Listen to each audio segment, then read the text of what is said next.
I did the kind of layout design for this world using Legos, and it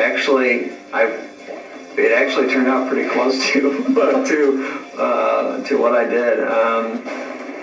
I knew it was going to be a rooftop, so having being kind of constrained by the general blockiness of Legos seemed like it was fine, and it helped me get the elevations worked out, and I found it easier than doing it on paper because of all the it's going to be done in 3D anyway. So if you're throwing it together with Legos, you can get kind of hold up to your face and look at it from all these different angles and try and imagine what shots you're going to have in it. So I think it was the only level I did with Legos, but actually I think it helped a lot.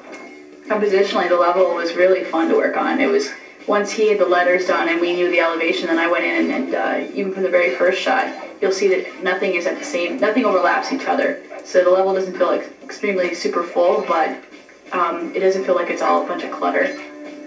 And dealing with NPCs, they were really fun. We had a lot of designs and thought about different ideas that would really relate to the idea of dogs playing poker. Yeah. The main theme behind it. So you'll see like the dog throwing cards and having his idols being card tricks, and the slobbering dog, the junkyard dog, which started in a whole different design with a bobbing head. Ended up being one of our most complex characters with blend shapes and really great idol of like chomping on a bone.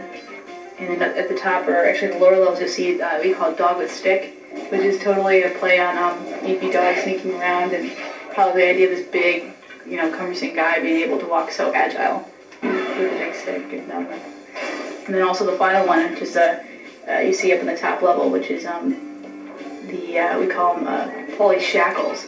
And that's a jailbird, and he originally was a woman with a purse, and we found it too offensive, so we had to redesign. We're like, what are we going to do? We have to redesign with the same gameplay mechanics, and we came up with different ideas, like maybe be an Elvis impersonator with a microphone, but the whole idea of the thin string was too hard for a player to see, and the microphone really wasn't that big of an object.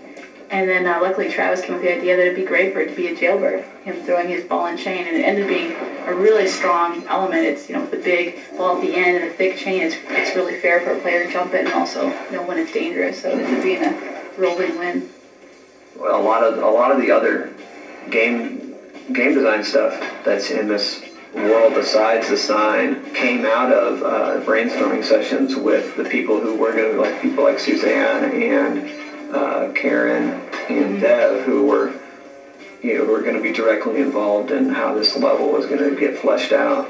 So the cars with the clues on them that drop away when you come off of them, I think that was Dev's idea, and having the sign, like the big bone that crashes through the wall and everything like that. So it was one of our better, very collaborative efforts. Definitely.